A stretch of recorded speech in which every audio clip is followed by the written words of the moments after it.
Good morning, everybody. Happy Tuesday.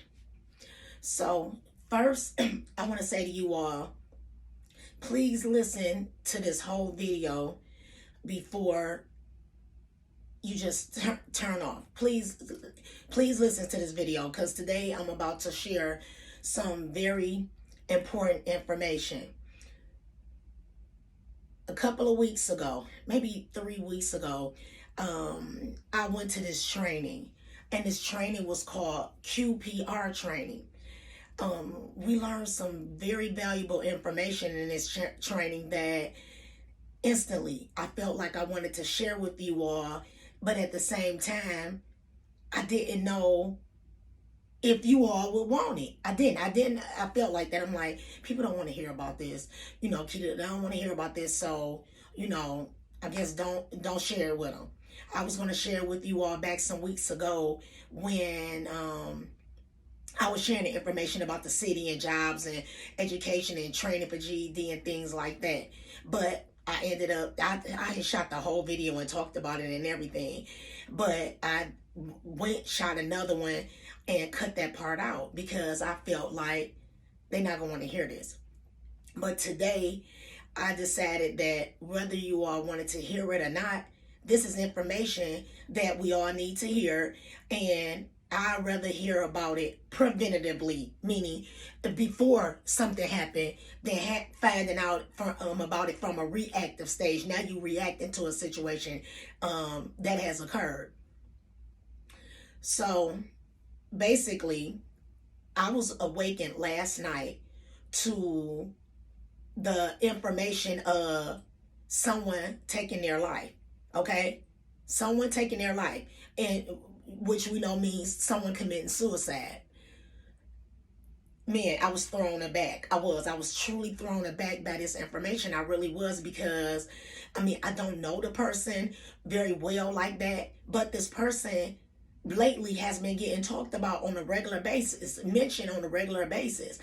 And nothing about this person that I know of, and nothing about this person, from the perspective of the person that told me, exhibited any signs. This person didn't exhibit no signs whatsoever of wanting to take their own life. But yet and still, this person has taken their life. Okay? And it made me instantly think about the QPR training.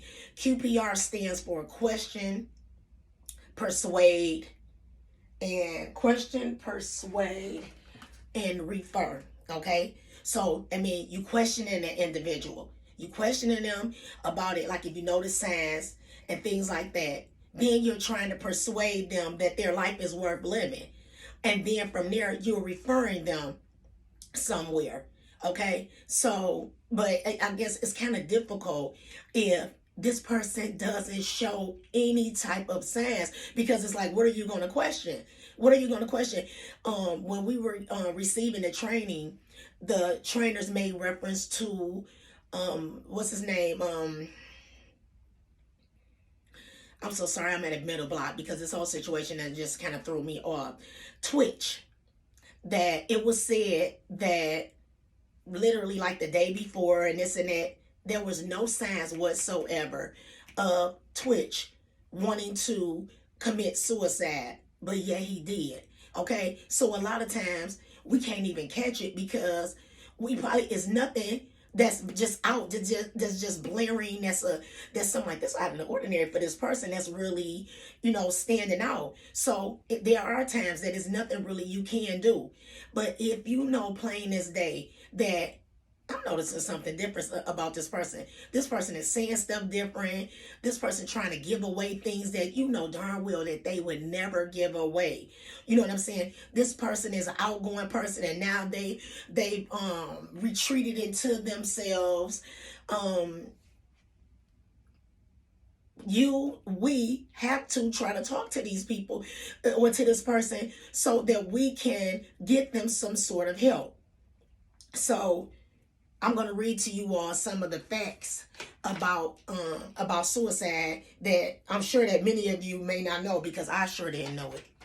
So basically, this information, this is statistical data that was gathered in 2021, because I guess the government is kind of slow with gathering the data, so it's always like a couple of years back. So basically, the instructor said 14.1 individuals for every 100,000 are committing suicide per year. Michigan is at 14.3. 48,183 was the death toll for the United States in 2021. So this is the death toll for suicides. That's 132 people per day. Okay? That's one person every 11 minutes. Okay? That is 5.5 people every hour. They say that men died by suicide 3.5 times more than women, but women attempted suicide 3 times more than men. Okay? This stuff is real. This stuff is real. Whether or not we want to accept it or not, it's real. They said suicide does not respect age, race, religion, or social background. Okay? And we all know it to be true, because again, we looking at people out here that are famous that we feel like, man, why did they do that? They got everything, this and that. Robin Williams, he was a comedian.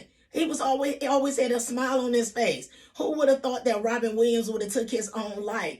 Okay, we've been faced with lately. Regina King just recently had, a couple of days ago, had her interview about what she's dealing with as a result of her son taking his life. Sinead O'Connor, her son took his life.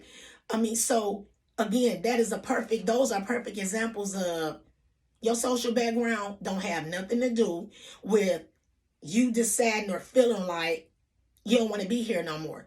It's people out here that are dealing with, I guess, like pains or hurts, or maybe feeling like a lack of love, or maybe not feeling like where they want to be in life. It's just an array of reasons for why someone would decide to take their own life. Okay, so pay attention. Pay attention to your loved ones. Pay attention to your friends.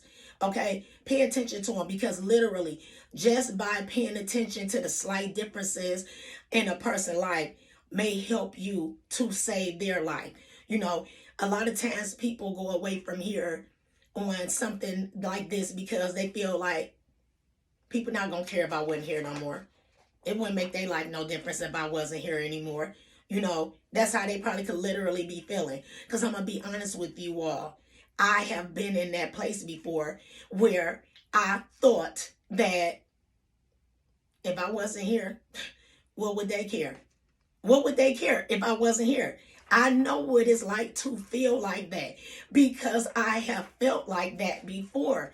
What would people care if I wasn't here? Because I'm the type of person that when I love people, I really do love them. And they can see that I really do care about them, and I love them, and I want the best for their lives. And when I was in that place, I felt like, don't nobody care about me the way that I care about them.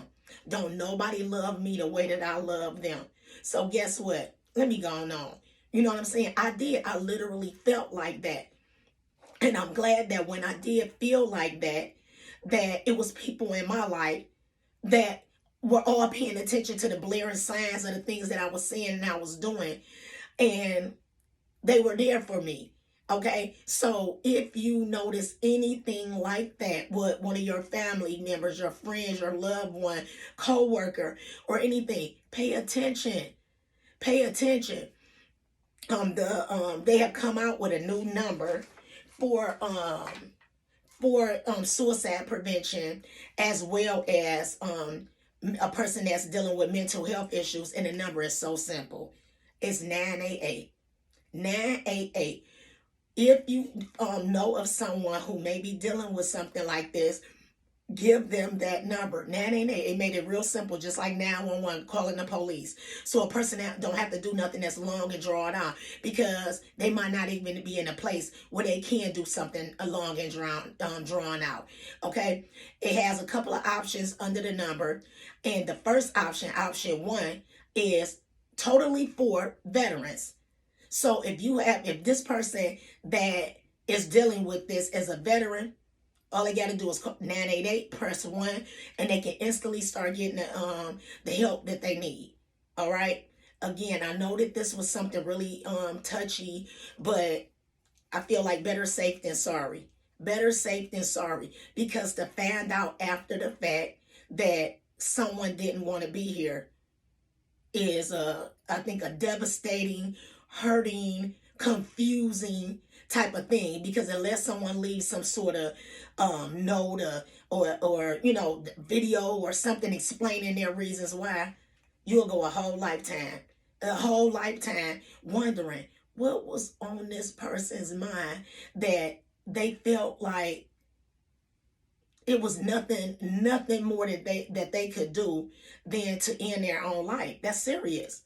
That's serious. Okay. So that's my word for the day. I mean, it is. That's my word for the day. Pay attention to your loved ones. If you found any of your loved ones or friends, coworkers in a situation like this, take time to talk to them to try to see what's going on.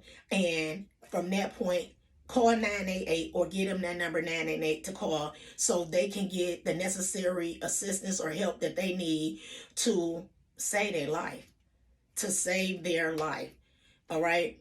So if you are fasting with me, you continue to pray for me. I will continue to pray for you.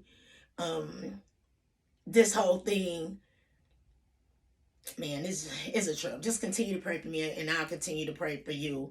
And have safe travels out here, and have a blessed day, everyone. Bye.